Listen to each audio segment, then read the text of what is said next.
Assalamualaikum warahmatullahi wabarakatuh. Innal hamdalillah nahmaduhu wa nasta'inuhu wa nastaghfiruh wa na'udzu billahi min shururi anfusina wa min sayyiati a'malina. Man yahdihillahu fala mudilla lahu wa man yudlil fala hadiya lahu. Asyhadu an la ilaha illallah wahdahu la syarika lahu wa asyhadu anna Muhammadan abduhu wa rasuluh.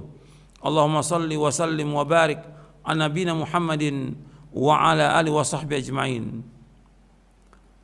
Kepada kaum muslimin dan muslimat yang mudah-mudahan dirahmati oleh Allah SWT,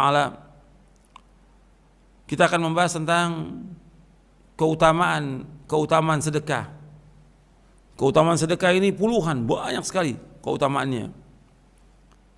Yang pertama, sedekah itu memiliki banyak keutamaan, puluhan keutamaan. Di antaranya yang pertama, sedekah merupakan bukti kebenaran iman seseorang.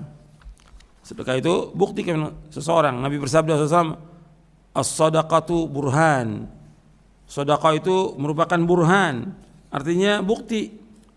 Makanya disebutkan oleh para imam itu ketika memberikan definisi tentang sedekah, mereka menyebutkan bahwa sedekah itu merupakan bukti. Jadi ketika para imam memberikan penjelasan tentang sedekah itu bukti iman yang nyata. Ini hadis sahih riwayat Muslim. Maka dikatakan oleh Imam Nawawi, kata Imam Nawawi rahimahullah, disebut dengan sedekah karena ia merupakan sebuah bukti atas kepercayaan pelakunya dan kebenaran imannya, baik lahir maupun batin. Maka sedekah itu adalah keyakinan dan kebenaran imannya. Ini penjelasan dari Shadaqah Burhan dalam syarah Sahih Muslim. Jadi sedekah itu menurut bahasa artinya pemberian diniatkan untuk mencari ganjaran pahala di sisi Allah Ta'ala. Kata Al-Allamah Al-Asfani, sedekah itu harta yang dikeluarkan oleh pemiliknya sebagai bentuk taqarrub, mendekatkan diri kepada Allah, seperti zakat dan sedekah. Dan sedekah biasa diberikan itu kepada orang-orang fakir, miskin karena Allah SWT. Maka sedekah itu disebut bukti. Kemudian yang kedua, sedekah menghapus kesalahan dan dosa. Nabi bersabda, as-sadaqatu tudfi'ul khati'ata kama yudfi'ul ma'u nara. Sedekah itu dapat menghapuskan kesalahan, laksana air dapat memadamkan api. Hadis sahih riwayat Imam Ahmad dan Tirmidzi. Yang ketiga, sedekah sebagai sebab masuk ke dalam sorga dan dibebaskan dari api neraka. Diriwayatkan dari Aisyah radhiyallahu anha bahwa ia berkata, ada seorang wanita miskin mendatangiku bersama dua anak perempuannya. Maka aku memberikannya makanan dengan 3 butir kurma. Lalu ia memberikan kepada setiap anaknya sebutir kurma. Lalu ia ingin mengangkat sebutir kurma ke mulutnya untuk dimakan, namun kedua anak perempuannya itu meminta makan darinya. Maka ia pun membelah sebutir kurma itu menjadi 2 untuknya. Apa yang dilakukan oleh wanita itu membuat aku kagum, kata Aisyah radhiyallahu anha. Maka aku pun menceritakan perbuatan wanita itu kepada Rasulullah SAW. Maka beliau SAW bersabda, innallaha qad aujabalaha bihal jannah au a'taqaha biha minan nar. Sesungguhnya Allah telah menetapkan surga untuknya dengan perbuatannya itu, atau Allah akan membebaskannya dari neraka dengan sebab perbuatannya itu. Hadis sahih riwayat Muslim. Arti sedekah itu akan membebaskan orang dari api neraka, memasukkan orang ke dalam surga. Dan si wanita ini karena sayangnya kepada anaknya, dia juga berikan yang mesti dimakan 3 butir kurma, untuk anaknya 2, untuk dia 1. Tapi ketika dia akan makan, anaknya minta, dikasih lagi. Dan itu akan membebaskan dari api neraka, masukkan dia ke surga. Yang keempat, bahwa sedekah itu sebagai sebab keselamatan dari panasnya hari kiamat. Sedekah sebagai sebab keselamatan dari panasnya hari kiamat. Diriwayatkan dari sahabat Uqbah bin Amir radhiyallahu an, dari Nabi SAW, beliau bersabda, kullu mri'in fi dhilli sadaqati hatta yufsala bainan nas. Setiap orang berada di bawah naungan sedekahnya hingga diputuskan perkara di antara manusia. Atau beliau bersabda, yuhkamu bainan nas, hingga diputuskan perkara di antara manusia. Hadis ini sahih riwayat Imam Ahmad, Ibnu Khuzaimah dan Ibnu Hibban. Di sini disebutkan bahwa setiap orang berada di bawah naungan sedekahnya sampai diputuskan perkara. Kan di hari kiamat itu matahari dekat, kurang lebih tingginya matahari 1 mil kata Nabi. Dalam riwayat Muslim, tudna syamsu yaumal qiyamati qadra mil. Didekatkan matahari itu di hari kiamat kurang lebih 1 mil. Maka orang yang banyak sedekah itu akan dilindungi, dinaungi oleh sedekahnya. Dinaungi oleh sedekahnya. Dan juga Nabi bersabda SAW ketika Nabi menyebutkan tentang 7 golongan yang dinaungi oleh Allah pada hari kiamat, di antara Nabi menyebutkan SAW, warajulun tasaddaqa bisadaqatin fa akhfaha hatta la ta'lama shimalu ma tunfiqu yaminu. Dan seorang yang bersedekah dengan sesuatu sedekah lalu ia menyembunyikannya hingga tangan kirinya tidak mengetahui apa yang diinfakkan oleh tangan kanannya. Hadis ini muttafaqun alaih, sepakati oleh Bukhari Muslim. Yang kelima, sedekah sebagai sebab mendapatkan pertolongan Allah, mendapatkan kemenangan dan juga rezeki. Nabi bersabda SAW, hal tunsaruna wa turzaquna illa bidu'afaikum. Dari Sa'ad bin Abi Waqqas radhiyallahu an, dari Nabi SAW beliau bersabda, hal tunsaruna wa turzaquna illa bidu'afaikum. Kalian hanya diberikan pertolongan dan diberikan rezeki dengan sebab doa orang-orang yang lemah di antara kalian. Hadis ini sahih riwayat Imam Bukhari. Kata Imam Ibnu Battal rahimahullah, tafsir hadis ini adalah bahwa orang-orang yang lemah, orang-orang fakir, miskin lebih ikhlas dalam berdoa dan lebih khusyuk dalam beribadah disebabkan kosongnya hati mereka dari ketergantungan kepada perhiasan dunia. Ini dijelaskan dalam kitab Fathul Bari. Dari Anas bin Malik radhiyallahu anhu, ia berkata, dulu pada masa Nabi SAW ada 2 bersaudara. Salah seorang dari keduanya mendatangi Nabi SAW untuk menuntut ilmu, sedangkan yang lainnya bekerja. Lalu orang yang bekerja, saudara yang bekerja ini mengadukan perihal saudaranya yang menuntut ilmu, yang selalu minta kepada dia, minta uang pada dia. Maka Nabi bersabda SAW, la'allaka turzaqu bihi. Bisa jadi engkau diberikan rezeki oleh Allah dengan sebab saudaramu.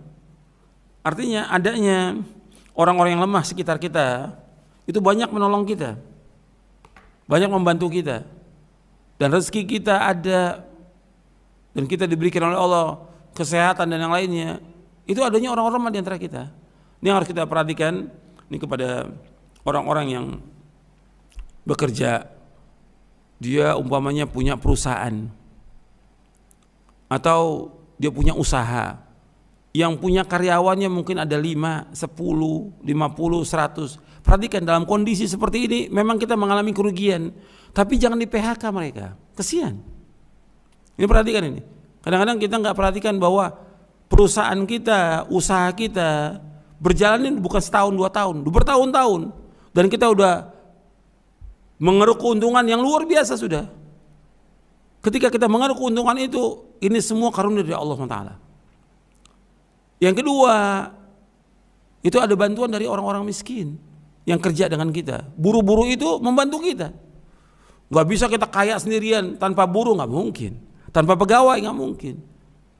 Nah sekarang banyak orang segampang itu ada musibah, petaka, PHK. Kesian, kita harus lihat ketika dia nganggur, yang susah siapa? Dia, istrinya, anaknya, atau mungkin saudaranya yang dia bantu, yang dia tolong. Anda perhatikan tuh, nggak segampang itu untuk memberhentikan orang. Ini dipikirkan nih oleh semuanya, oleh orang-orang kaya yang punya usaha, pemerintah, pejabat. Ini perhatikan ini. Jadi kita berpikir ini dalam kondisi yang sulit ini, kondisi wabah. Bagaimana kita membantu mereka? Seandainya mereka nggak kerja, bagaimana kita gaji dengan penuh? Umpamanya sekarang kayak sekolah-sekolah atau pondok, otomatis dalam 2 bulan ini nggak ngajar. Tapi apa kita biarkan mereka? Tetap kita gaji, kita bantu. Itu benar. Yayasan harus mencari uang bagaimana untuk membantu mereka. Ini kan kondisi yang tidak diduga-duga. Begitu juga tentang bayarannya mereka, jangan penuh, dikurangi, karena mereka nggak masuk penuh kan. Semuanya kita ini tujuan dalam rangka menolong, membantu kaum muslimin. Pegawai kita orang-orang susah, bukan orang-orang senang, orang-orang susah. Jadi Nabi menyebutkan SAW, kalian ditolong, diberikan rezeki dengan sebab orang yang lemah. Hal tunsaruna wa turzaquna illa bidu'afaikum. Kalian ditolong, diberikan rezeki oleh orang yang lemah. Jadi sekarang kita lihat, memang kondisi kita susah, sulit, rugi kita, perusahaan kita rugi. Tapi waktu kita untung, berapa kali kita untung, berapa tahun kita untung. Apa kita nggak ingat itu? Jasanya siapa? Yang pertama Allah, membuat kita untungan. Yang kedua, adanya orang-orang yang susah yang membantu kita. Nggak mungkin perusahaan kita akan maju tanpa ada pegawai, nggak mungkin. Itu harus dipikirkan, itu harus dilihat itu. Pertimbangannya harus matang. Jangan sampai kita membuat orang ini tambah banyak pengangguran, tambah banyak yang susah, tambah banyak yang miskin, kesian. Jadi tujuan kita menolong dan membantu kaum muslimin. Dan insya Allah dengan begitu rezeki itu akan dikasih sama Allah, pasti akan dikasih sama Allah. Kita harus yakin seyakin-yakinnya Allah yang memberikan rezeki pada kita. Dan kita sekarang ini seperti ini, Allah yang memberikan rezeki kepada kita. Dalam kondisi yang sulit, susah, tetap masih Allah berikan rezeki. Paling tidak rezeki kita diberikan kesehatan oleh Allah Ta'ala. Itu rezeki dari Allah. Dijauhkan dari malapetaka, itu juga kenikmatan dari Allah Ta'ala. Kemudian selanjutnya, yang keenam, keutamaan yang keenam, sedekah dapat memelihara jiwa dari kekikiran. Sedekah itu dapat memelihara jiwa dari kekikiran, karena dalam hati manusia itu ada sifat kikir. Kalau dia sedekah, itu kikirnya akan hilang itu. Harus dia lawan. Kadang-kadang kita mau sedekah, itu mesti kekikiran itu akan timbul. Nanti aja, jangan sekarang. Atau sayang harta, udah capek kita nyari duit dari pagi sampai malam, sudah simpan bertahun-tahun suruh sedekah. Itu berat, itu godaan dari setan dan juga dari jiwa yang kikir. Makanya dengan banyak sedekah ini kita akan dijaga dari kekikiran. Allah berfirman dalam surah Al-Hasyr ayat 9, "Wa man yuqa syuha nafsihi fa ulaika humul muflihun." Dan barang siapa yang dijaga dirinya dari kekikiran, maka mereka itulah orang-orang yang beruntung. Artinya kita banyak sedekah, jangan kikir, sehingga kita jadi orang yang beruntung. Yang ketujuh, sedekah sebagai sebab mendapatkan keberkahan, tambahan karunia, dan ganti yang lebih baik dari Allah Subhanahu Wa Taala. Allah Taala berfirman, "Wa ma anfaqtum min syai'in fa huwa yukhlifuhu wa huwa khairur raziqin." Dan apa saja yang kamu infakkan, Allah akan menggantinya, dan dialah pemberi rezeki yang terbaik. Apa yang kita infakkan pasti diganti sama Allah. Dan yang antum harus ingat bahwa setiap hari itu malaikat turun, 2 malaikat setiap hari. Kata Nabi SAW, "Ma min yaumin yusbihul ibadu fi illa malakani yanzilani fayaqulu aduma Allahumma a'ti munfiqan khalafa wa yaqulu akhar Allahumma a'ti mumsikan talafa." Ini hadis sahih riwayat Bukhari. Nabi bersabda, tidak ada hari di mana hamba berada dalamnya kecuali ada 2 malaikat yang turun. Salah satu dari keduanya berkata, "Ya Allah, berikanlah ganti kepada orang yang berinfak." Jadi malaikat berkata, "Ya Allah, a'ti munfiqan khalafa." Ganti orang yang infak hari ini, ya Allah. Malaikat yang lain berkata, "Allah ma'ati mumsikan talafa." Malaikat yang lain berkata, "Ya Allah, berikanlah kehancuran kepada orang yang tidak berinfak hari ini." Hadis ini sahih, diriwayatkan oleh Imam Bukhari dan Muslim. Kemudian ikhwan fillah, azakumullah, bahwa di antara keutamaan sedekah, orang sedekah itu yang dia mengharapkan keridhaan Allah, dia ikhlas, maka akan dihilangkan rasa takut, rasa sedih. Ini penting ini. Sekarang orang banyak yang ketakutan, sedih. Tapi kalau dia banyak sedekah, tenang dia. Enggak gelisah. Enggak takut dia. Allah berfirman dalam surah Al-Baqarah ayat 274. Alladzina yunfiquna amwalahum bil-laili wan-nahari sirran wa 'alaniyatan falahum ajrum 'inda rabbihim wala khaufun 'alaihim wala hum yahzanun.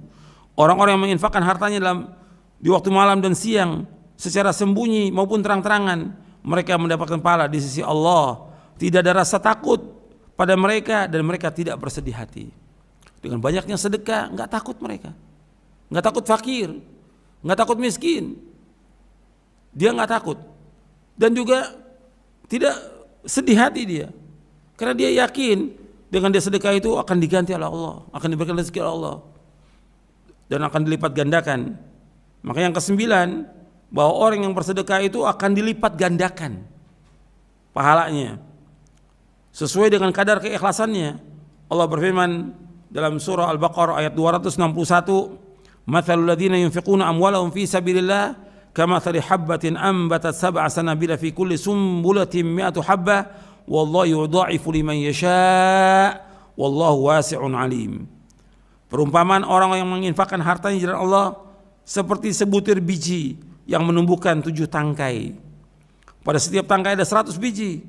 Allah melipat gandakan bagi siapa yang Allah kehendaki, dan Allah Maha luas dan Allah Maha mengetahui.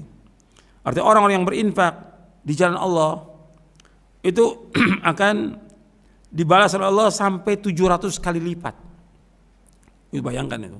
Besar ganjarannya orang yang sedekah itu. Kemudian yang ke-10, bahwa sedekah itu dapat membersihkan harta, mengikis kotoran-kotoran yang menimpanya karena perbuatan sia-sia, sumpah yang dusta dan kelalaian. Nabi SAW bersabda, "Ya ma'syarat tujjar, inna hadzal bai'a yahduruhu al-laghu wal halifu fashubuhu bis sadaqah." Kata Nabi SAW, "Wahai para pedagang, sesungguhnya perniagaan ini kerap kali diiringi dengan perbuatan sia-sia dan sumpah. Maka bersihkanlah dengan sedekah." Hadis ini sahih riwayat Imam Ahmad, Abu Daud, Nasai, Ibnu Majah dan Hakim. Disuruh kita banyak sedekah. Kemudian yang antum perhatikan lagi, bahwa sedekah itu punya keajaiban, yaitu dia dapat mengobati penyakit jasmani. Itu perhatikan nih, bahwa ketika kita sakit, umpamanya orang tua kita sakit atau kita sakit, kita yang sakit ini, banyakin sedekah, karena sedekah itu mengobati penyakit. Nabi SAW bersabda, Rasulullah SAW bersabda, "Dawu mardakum bis sadaqah." Obatilah orang yang sakit di antara kamu dengan sedekah. Dawu mardakum bis sadaqah. Obati orang yang sakit di antara kamu dengan sedekah. Hadis ini hasan li ghairihi, diriwayatkan oleh Imam Abu Syekh dalam kitabnya Ats-Tsawab, dihasankan oleh Syekh Al-Albani dalam Sahih Jami' Shaghir dan juga dalam Sahih At-Targhib wa Tarhib. Jadi dengan kita sedekah, insyaallah akan diringankan itu penyakit yang ada pada keluarga kita, bahkan disembuhkan oleh Allah Ta'ala. Kemudian di antara keutamaan sedekah lagi, bahwa sedekah itu dapat menolak berbagai macam bala dan bencana.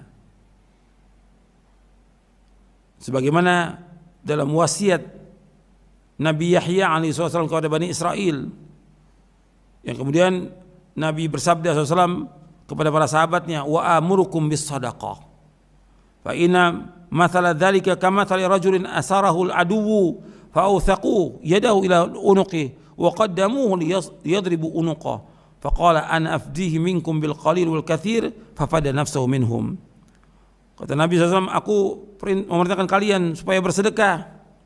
Jadi hadis ini awalnya Nabi menyebutkan tentang nasihat Yahya kepada Bani Israel. Kemudian setelah itu Nabi memberikan wasiat kepada para sahabatnya, "Wa ana amurukum," aku memerintahkan kepada kalian sedekah. Sungguhnya perumpamaan sedekah itu seperti seorang laki-laki yang ditawan oleh musuh. Lalu mereka mengikat tangannya sampai ke lehernya. Lalu mereka membawakannya untuk memenggal lehernya. Lalu ia berkata, "Aku akan menebus diriku dari kalian dengan harta yang sedikit maupun banyak." Lalu ia menebus dirinya untuk bisa lolos dari mereka. Arti maksudnya, sedekah ini memberikan pengaruh yang sangat menakjubkan dalam menolak berbagai macam bala.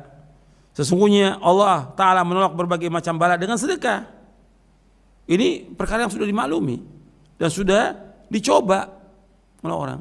Dengan kita banyak sedekah akan terhindar dari berbagai macam bencana. Banyak bencana, petaka banyak.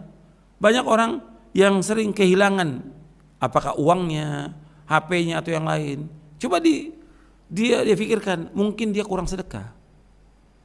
Atau dia lagi motornya diambil orang. Coba perhatikan, banyak bencana atau penyakit yang sampai dia berobat sampai ratusan juta. Coba kalau dia banyak sedekah, insya Allah akan dihindari itu. Jadi sedekah itu akan menghilangkan atau menolak bala bencana. Ini sabda Nabi SAW.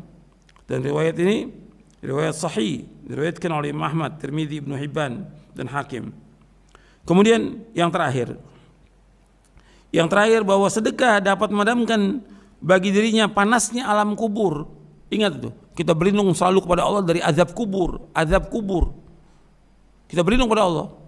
Dan terus kita tiap hari dalam sholat kita berlindung dari azab kubur. Tapi diantaranya juga untuk berlindung dari azab kubur dengan banyak sedekah. Rasulullah SAW bersabda, inna sadaqata la tudfi'u an ahliha harral kubur wa inna ma yastadhillul mu'minu yawmal qiyamati fi dhilli sadaqatihi. Sesungguhnya sedekah itu memadamkan panasnya alam kubur bagi pelakunya. Dan sungguh pada hari kiamat seorang mukmin akan bernaung di bawah naungan sedekahnya. Hadis ini hasan, diriwayatkan oleh Imam Tabrani dalam Mu'jamul Kabir dari sahabat Uqbah bin Amir radhiyallahu an, dihasankan oleh Syekh Albani dalam silsilah hadis as-sahihah di juz yang ke-8. Jadi ikhwan fillah, azakumullah, ini tentang keutamaan sedekah. Dan mestinya setelah saya sampaikan seperti ini kita berlomba-lomba, baik yang ikhwan maupun akhwat, bapak-bapak, ibu-ibu, suami, istri, anak-anak, selama dia ada rezeki sedekahkan. Apa yang ada sedekahkan. Apalagi kita berada di bulan Ramadan, banyakin sedekah, menolong orang-orang yang susah, sulit, miskin, fakir,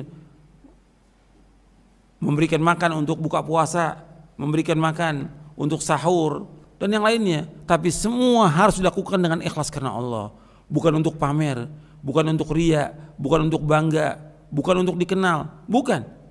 Kalau riya mengungkit kebaikan akan hapus nanti amalnya, itu rugi nanti. Semuanya harus ikhlas karena Allah, ikhlas karena Allah, berlomba-lomba karena Allah Taala. Mudah-mudahan sedekah yang kita lakukan ini bermanfaat untuk kita, untuk keluarga kita, untuk kaum muslimin, dan Allah akan menjauhkan kita dari panasnya alam kubur, jauhkan dari adab kubur, dijauhkan dari api neraka, dimasukkan ke surganya. Amin ya rabbal alamin. Wassalamualaikum warahmatullahi wabarakatuh.